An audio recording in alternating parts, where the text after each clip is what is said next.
Hello and welcome to the first inaugural episode of the Ode to Cinema podcast. I'm joined here today by Luke Crawford, who is a good friend and was a fellow film student with me in college. And today we're going to be diving into a little bit of Joker and also kind of the debate that's been going on around superhero movies lately. All right. So I just saw Joker yesterday. And yeah, I saw it a bit ago.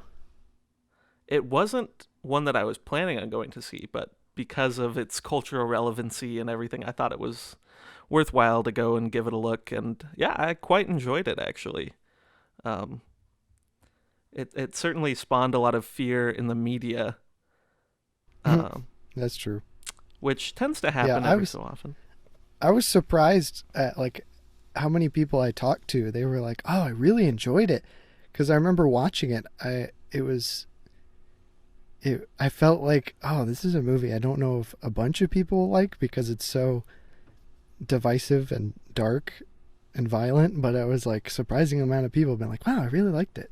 Yeah, it's certainly not my type of movie. I tend to lean away from the darker or horror movies, but I think it was certainly very well done. It reminds me quite a bit of something akin to Nightcrawler.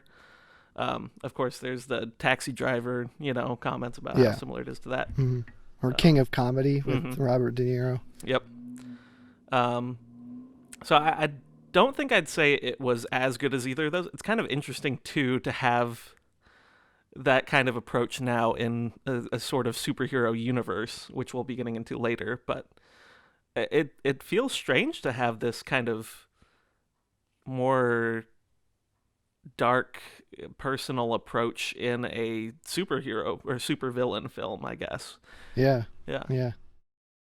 Because to me it felt more of like someone wanting to tell a story and dive into a character study rather than let's make a superhero movie for money. It felt more than that. It felt like it was more than just that.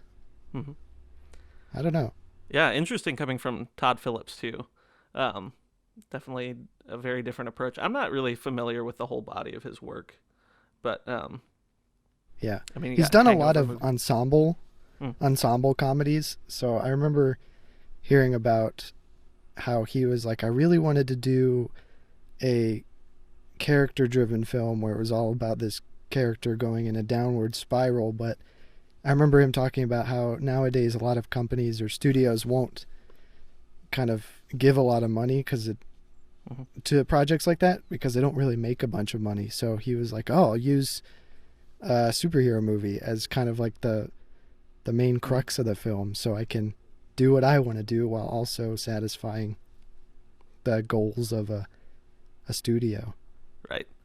Yeah, and I think that's one of the big issues with kind of the Scorsese and the Coppola comments that we saw in the past month, which we might as well just get into because I think that's going to be the crux of our conversation today. But yeah, for those who aren't as familiar with that, basically it started with Scorsese commenting that superhero movies are not cinema. It's kind of they're sort of like theme park attractions, and then Coppola jumped off of that. I think a bit harsher than even Scorsese did with calling them despicable, and basically saying that there's no room anymore for movies that make you think or that make you see from a different perspective or inspire you. So yeah, that's kind of what we'll be talking about, our perspective on that, and some thoughts surrounding that. Mm-hmm. Yeah, it's really interesting to see because I don't know if I've seen a ton of people agreeing with them, but I don't know if I'm getting my information from like biased people, but it seems like most people are like, well, I don't agree with that because I've seen James Gunn react to those kinds of things, and he begs to differ to where like Guardians of the Galaxy movies are very heartfelt in a sense to him because I remember him talking about how like it was very meaningful to the story he was telling with those and the character development and what the characters meant to him and how it's more than just a cash grab. So I think that was a good counterpoint to kind of just say like that, hey, they're not this overwhelming like money grab kind of thing. Yeah, I think that's the thing I see the most when this conversation is happening, is a lot of the criticism comes from like, oh, they're just trying to make a lot of money off of this thing that they know is going to work and to follow this formula and it's going to be successful, which is another point of debate. I think I forget which one of them said it, but they're saying that audiences are starting to see like superhero films are cinema now. Like it's transforming the idea of that, and that this is what audiences are going to believe is cinema, and that's dangerous. And it makes me think, like, of course Hollywood is going to be out to make money. They're pouring all this money into these projects, these films for people to see. They're going to want to make money off of it. And I think there is some truth to the whole, like, Hollywood and Marvel are kind of afraid to take risks because they need a return on investment. But I think that, you know, who are we to judge what a money grab is? I mean, if people are willing to pay for it, then obviously they want to see it. They're gonna, basically, it kind of evens out in a way in that audiences are going to pay for what they want to see, and what they pay for is going to continue to get made. But I think that's what they're like, kind of like, to play devil's advocate or something. But I think that's where they're coming from, is they're kind of in the mindset that people are paying more and more to see these movies, and it's kind of training audiences or training the future generation of moviegoers to only watch these kinds of movies and not go see these unheard of character driven films. To where, like, I do understand partly where they're coming from, to where it's these superhero blockbusters may be overpowering and kind of kind of leaving these more not simpler films, but more heartfelt or character-driven films in the dust or in the shadows. And that's something that Scorsese said later on too. He was kind of mentioning his concern that superhero movies are crowding out movies. He mentions like Greta Gerwig and Paul Thomas Anderson, Noah Baumbach, people like that. So saying like it's fine to see superhero movies, but let's not crowd out all the films that are being made by these other artists. And so it's an interesting like topic of what do we value in film. And the thing too is that the movies that are going to make a lot of money are the movies that are going to appeal to a wide audience and aren't going to be as controversial, aren't going to have any major statements to say that people might disagree with. So it's kind of a lack of a diverse opinion. You know, you're being told kind of the same things over and over again, or the things that you might want to hear, or that the general audience is going to want to hear and isn't going to find controversial and not pay for. So I definitely think there's a danger there. I think it's important to be exposed to a variety of viewpoints and opinions, and get just a different perspective. I'm not saying that there's anything wrong with seeing superhero movies. I certainly enjoy them. That's where I think like The Joker is kind of an interesting movie, because it's kind of both, to where you have this big, wide audience superhero in quotes movie, to where it takes place in a comic book universe, but it's this kind of invested emotional character driven film. And it's interesting to see how maybe this will spark a new kind of wave of superhero movies, kind of like how Christopher Nolan's films, like the Batman films, did it, where like you have this grounded, like, real characters in this superhero world. And Joker, I feel like, could maybe help kick that off and maybe help studios or other people realize, like, hey, maybe we can have these heartfelt stories, but in this kind of universe. Yeah, I think most of the comments they made were directed specifically at Marvel. But I think, too, like, within the Marvel universe, there's certainly quite a bit of variety. And, like, what Coppola was saying with inspiration, I think there's a lot to inspire you in Marvel with, Mm-hmm. especially, I don't know, with films like Endgame, I think was a lot more of a emotional piece and a lot more restrained rather than just a special effects extravaganza. There's that too, Yeah. and it's a Yeah. good time. But But yeah, I think, because it felt like more than like. Because I feel like I'm trying to think of an example of a movie that was like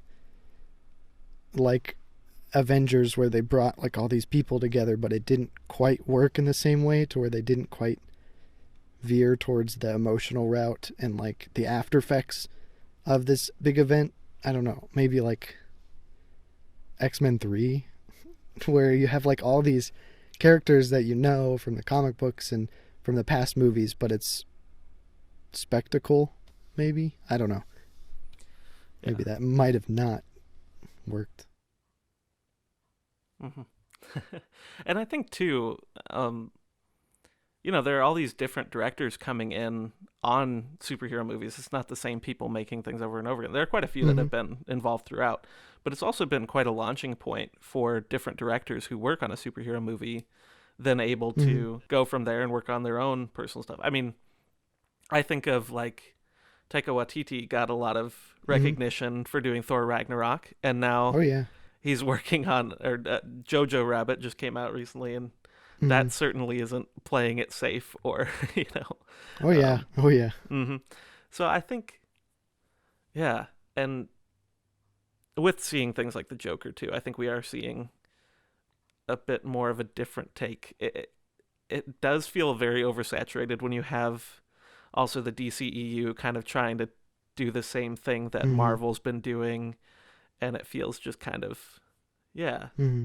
um, one note, and at least it's starting to feel that way. But I don't know. I don't know honestly how long superhero movies are going to continue. They could go on for a long Yeah, time, or that's what I was about to like talk about. Is I'm like wondering if there's kind of this, because I know I've talked to a lot of people that like around when Thor Ragnarok came out, they were kind of like, I'm kind of done with mm-hmm. superhero movies. But then I feel like Infinity War and Endgame brought so many people back into it, Mm-hmm. and it was such a big emotional like crescendo that I feel like maybe a lot of people are kind of done with Yeah, superhero movies, or at least to that big of an extent, because I know Far From Home came out pretty quickly after Endgame, and I don't know if it had that big of an impact as like Homecoming might have had, or a previous before Infinity War movie. mm-hmm.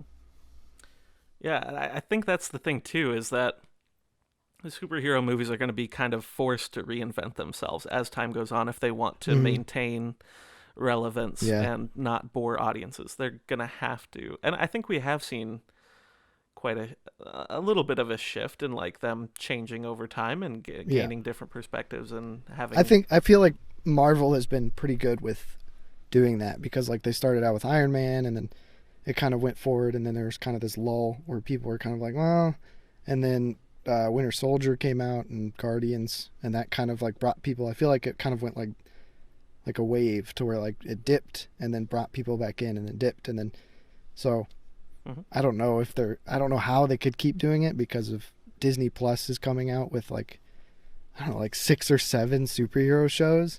Mhm. I don't know how they're gonna do it that way. How they're gonna keep people back in it.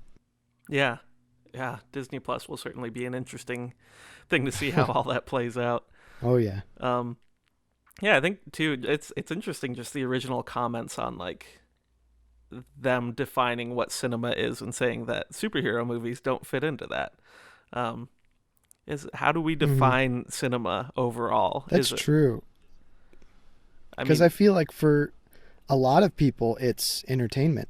mm-hmm, To where to them, it's much more artistic. To where they there's a lot more value to it. To where I feel like most of the people that see Marvel movies view them as, oh, this is something easy and lighthearted mm-hmm, and well made too.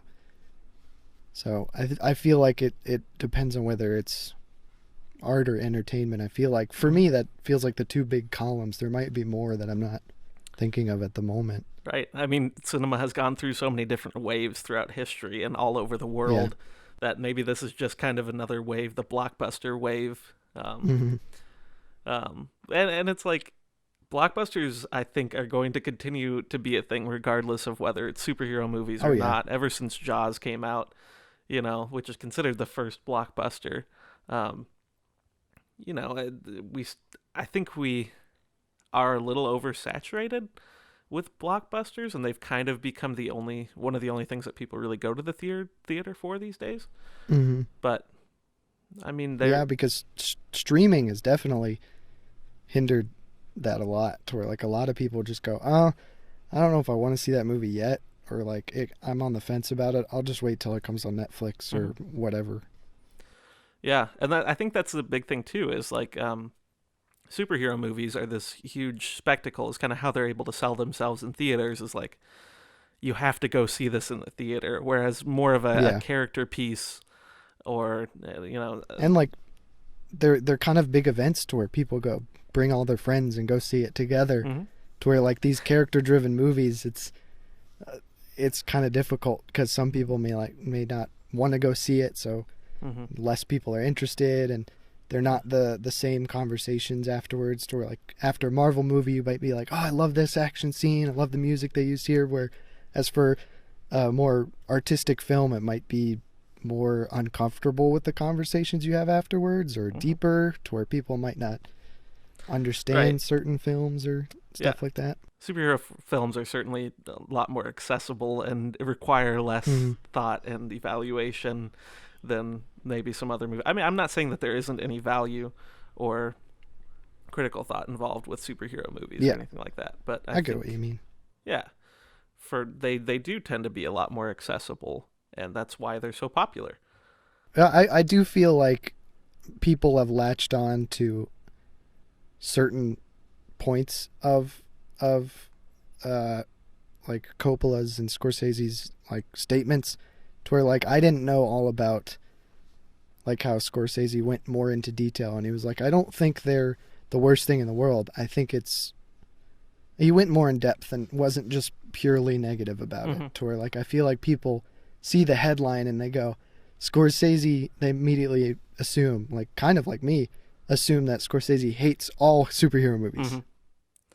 Right. I think that's kind of what our reaction culture is kind of led to, or outrage culture is like, I got to latch onto this. He clearly hates superhero films without getting into the extent and the breadth of his argument.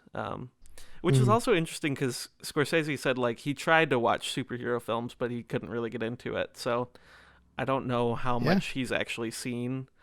And I guess that also gets to the core of it, to where like art is subjective, and not everyone's gonna love superhero movies. So it all depends. Not everyone's gonna love character-driven films.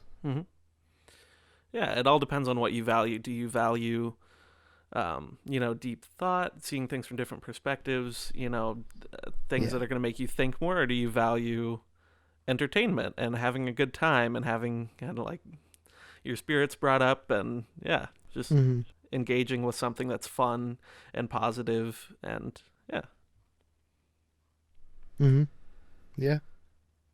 so there you go. That's the answer, is it's all subjective. All right. So I think for our final kind of closing segment, we want to do recommendations of movies that we've seen recently that we think would be good for other people to see. So I'll have you start, Luke, with what your recommendation is.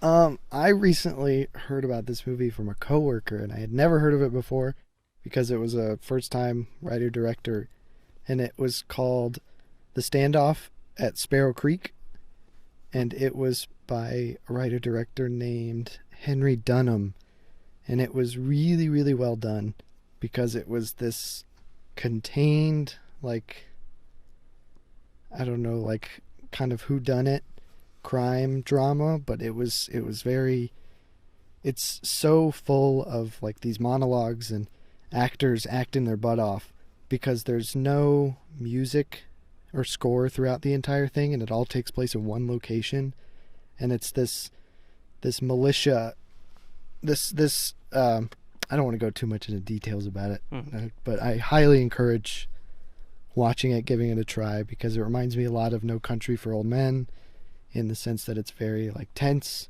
even though it's just like two people having a conversation. And I had a lot of fun watching it. Cool. Suspenseful. Nice. I got to check that out too. I have not seen that. Mm-hmm. I'm going to cheat a little bit because I have kind of two films in mind. I've been watching through the filmography of director Mamoru Hosoda, and I have a video on the channel about Mirai, which is his most recent film. But recently I watched The Summer Wars and Wolf Children, and they're both very different films by him. All his films kind of have a similar theme of having a very fantastical element, but also being very personal stories. So Summer Wars is more of like a fun, epic adventure, kind of Digimon-esque, which was one of his big film projects that got him started, was working on the Digimon movie. But it also involves this really quirky family that's a ton of fun, and I don't know, there's a lot of depth to it, and I really enjoyed it. And then Wolf Children is a very personal film about kind of motherhood and raising children, and not knowing who they're going to turn out to be.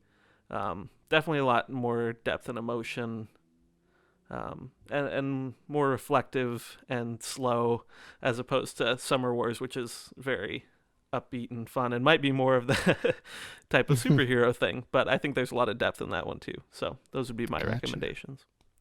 Awesome. All right. I hadn't heard of those before.